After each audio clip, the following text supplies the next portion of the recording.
I wasn't supposed to be home for another 3 days. I wanted to surprise my family. Instead, I opened my front door and found my wife lying on the living room floor, crying, trembling, and bleeding. What shattered me even more, my own son was only a few steps away, sitting in the kitchen, laughing with his in-laws as if nothing had happened. That was the exact moment I realized I no longer recognized the son I had spent my entire life raising. But before that night was over, he would lose something he never imagined he could. After 12 exhausting days on a business trip, all I could think about was seeing my wife, Margaret.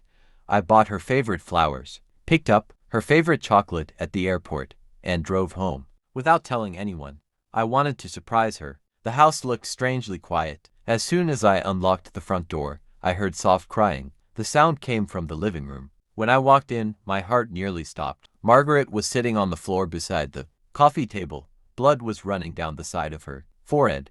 One arm was wrapped around her ribs, and tears streamed down her face. I dropped everything and rushed toward her. What happened? She tried to smile but couldn't. Before she answered, I heard loud laughter coming from the kitchen. I looked inside. My son Daniel, his wife, her parents, and several relatives were eating dinner together. They were laughing, drinking wine, taking selfies. No one even looked concerned. I shouted my son's name. He casually turned around. "Oh, you're home early." Not a single word about his injured mother. I asked him why she was hurt. He shrugged. "She slipped." Margaret quietly whispered, "I didn't slip." The entire room went silent. She explained everything. Earlier that afternoon, my daughter-in-law demanded that Margaret move several heavy storage boxes because guests were coming. Margaret reminded everyone that she had recently undergone knee surgery. They ignored her. While carrying the boxes, she lost her balance, hit the edge of the coffee table, and collapsed. She begged for help. Instead, they told her not to ruin the evening.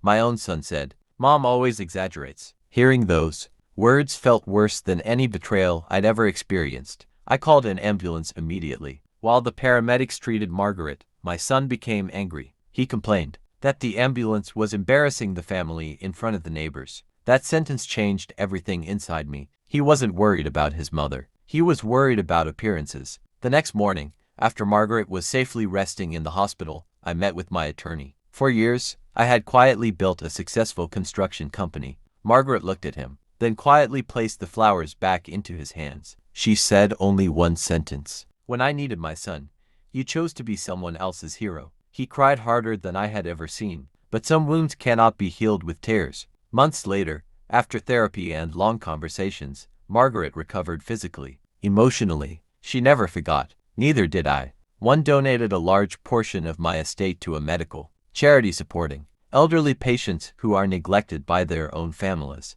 The remaining inheritance went into a trust that rewarded responsibility, not entitlement. For the first time in his life, my son understood that respect cannot be inherited. It must be earned. That night, I didn't lose a son. He lost the parents who had spent their entire lives sacrificing for him. Money can be replaced. Businesses can be rebuilt. But the moment you choose comfort over compassion for the people who raised you, some doors close forever. If this story teaches anything, it's this. Never ignore the people who stood beside you before anyone else did, because one day, their silence may become the loudest regret you'll ever hear.